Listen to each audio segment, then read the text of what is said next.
এরকম হ্যালো বন্ধুরা, এসে গেছি আবার একটা নতুন আঁকা নিয়ে। আজকে আমরা বানাবো কারের সাথে আইসক্রিম কার। আইসক্রিম খেতে কে কে পছন্দ করে একটু জানি আমাকে, তো চল সময় নষ্ট না করে শুরু করা যাক। প্রথমে আমরা যেটা করব, এখান থেকে একটি দাগ দেব এইরকম। এই দেখো, কোনো তাড়াহুড়ো করব না, তাড়াহুড়ো করলেই বেঁকে যাবে এইরকম। বাস, তারপরে ফের এখান থেকে নিচে টানবো, একটু নিয়ে যাবো, এখানে একটি চাকা বানাবো। কি বানাচ্ছি? চাকা। গাড়ি কে কে চড়েছে আর আইসক্রিম কার কে কে দেখেছে আমাকে একটু জানাবে তো বন্ধুরা। তোমরা আইসক্রিম খেতে পছন্দ করো? কে কে আইসক্রিম খেতে পছন্দ করো আমাকে জানাও, তাহলে আমি সেই হিসাবে তাদের জন্যেও কিছু আইসক্রিম কার বানাবো। হ্যাঁ, বিকজ আমি নিজে আইসক্রিম খেতে খুবই পছন্দ করি।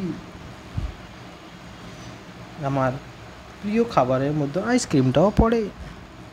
এখানে একটা বড় চাকা বানাবো, এইখানেও বানাবো। এই দেখো আমাদের হয়ে যাচ্ছে আইসক্রিম কার। এখানে বানাবো আইসক্রিম। কি বানাচ্ছি?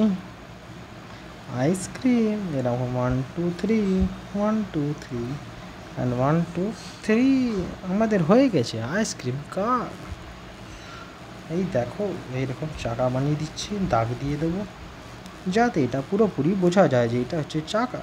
কি চাকা। সো ভিডিওটা ভালো লাগলে লাইক শেয়ার সাবস্ক্রাইব করবে।